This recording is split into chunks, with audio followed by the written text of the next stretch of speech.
আসসালামু আলাইকুম। শুভ সকাল। সকালে উঠেই আমি আজকে ভাবলাম যে ১ কাপ ব্লাক কফি খাই। তো লেবু দিয়ে কফি অনেকদিন ধরে খাওয়া হয় নাই। আজকে ভাবলাম যে খাই। আর এদিকে আমার ছেলের জন্য নুডলস রান্না করেছে। আর ও বলছে যে, "আম্মু আমি সস নুডলস খাবো।" দেওয়ার জন্য একবারে সস দিয়ে নুডলস ইয়ে করলাম। আর আমি এদিকে একটু ডিম সিদ্ধ দিয়েছি। ৩ টা ডিম দিয়েছি কারণ আমি একটা খাবো, আমার হাসব্যান্ড একটা খাবে আর রাফসানের জন্য।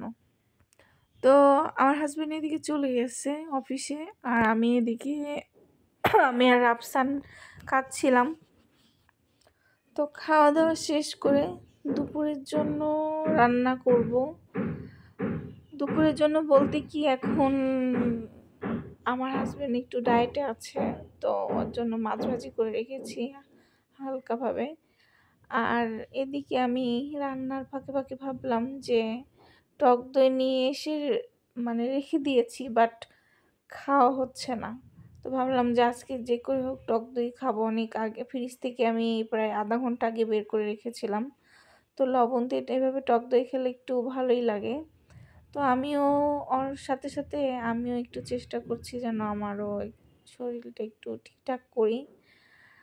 আর এদিকে আমি আমার ছেলের জন্য মাংস রান্না করছি যেন ওর ২ দিন হয়ে যায়। আর এদিকে টুকটাক আমরা তো খাবোই। সামনে রোজা আসতেছে, বাসায় অনেক কাজ। মানে কাজ মনে হয় শেষ হয় না। একটা কাজ কিছুদিন আগেই মনে হলো যে ঘর সবকিছু পরিষ্কার করলাম। বাট এখনও অনেক কাজ বাকি আছে। রান্নাঘর পরিষ্কার করতে হবে। ২ টা রুম আছে পরিষ্কার করতে হবে, কাপড় ধুইতে হবে। আমি বুঝি না, অনেকে আছে যে কাজ খুঁজে পায় না। কিন্তু আমি কেন জানি খালি আমার চোখে এটা মানে মনে হয় কি এটা অপরিষ্কার। এটা পরিষ্কার করতে হবে, ওটা কাজ করতে হবে। মাঝে, মাঝে মনে হয় যে কিছুই করব না। যেমনি আছে অমনিই থাক। সবকিছু গুছায় টুকটাক রাখলেই হবে। তো যাই হোক করতে হবেই। তো এদিকে আমার মুরগির মাংস কষানো অর্ধেক হওয়ার পর আমি কলিজাগুলো দিয়ে দিলাম। দিয়ে ভালোভাবে কষিয়ে নিব। একটু ঝাল, ঝাল করে রান্না করলাম। বাট আমার ছেলে কিন্তু ঝাল খায়। এমন না যে ও ঝাল খেতে পারে না। এজন্য আমি একটু ঝাল আমাদের খাওয়ার মতোই দিই। যেন আমরাও খাই, ও খেতে পারে। ওকে এই অভ্যাসটা আমি ছোট থেকেই মানে ওর জন্য করছি। যে ও ছোট থেকে আমি কখনোই ওকে ঝাল ছাড়া কোনো কিছু খাওয়াই নাই।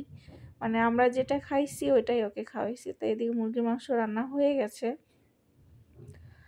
তো এদিকে আমি আমার ছেলেকে ভাত খাওয়াই দিচ্ছি। ওকে খাওয়ানোর পর ঘুম পাড়ায় দিব। আর এদিকে আমিও একটু ঘুমাবো ওর সাথে। তো সন্ধ্যার দিকে আমার ছেলে চিপস ভাজি খাবে। তো এগুলো আমি বগুড়া থেকে নিয়ে এসেছিলাম। তো ওর জন্য অনেকগুলো চিপস ভাজি করে দিলাম। ও খাওয়া-দাওয়া করে আমি রাত্রের জন্য আবার কিছু মাছ ছিল ফ্রিজে। এটা অনেকদিন মানে এটা আমার দাদির বাসার পুকুরের মাছ। তো এগুলো মাছ ভাবতেছি আজকে সবগুলোই ভেজে ফেলবো। কারণ বেশিদিন মাছ থাকলে খেতে ইচ্ছা করে না। তো ভাবলাম মাছ ভাজি করলে খাওয়া যায়। আর এদিকে আমি আমার হাসব্যান্ডের জন্য একটু পেয়ারা মাখাই দিলাম। শুকনা মরিচ দিয়ে, লবণ দিয়ে, সরিষার তেল দিয়ে মাখাই দিলাম ঝাল, ঝাল করে। আমরাও খেয়েছি, ও খেয়েছে। আর আমি এদিকে রাত্রেবেলা শোয়ার আগে রাফসানকে দুধ খাওয়াবো। কারণ ও অনেকদিন ধরে আমি ওর জন্য মানে খেতেই চায় না ও দুধ। তো ভাবলাম যে আজকে খাওয়াবো। তো এই ছিল আজকের সারাদিনের ব্যস্ততা। সবাই ভালো থাকবেন। আল্লাহ হাফেজ।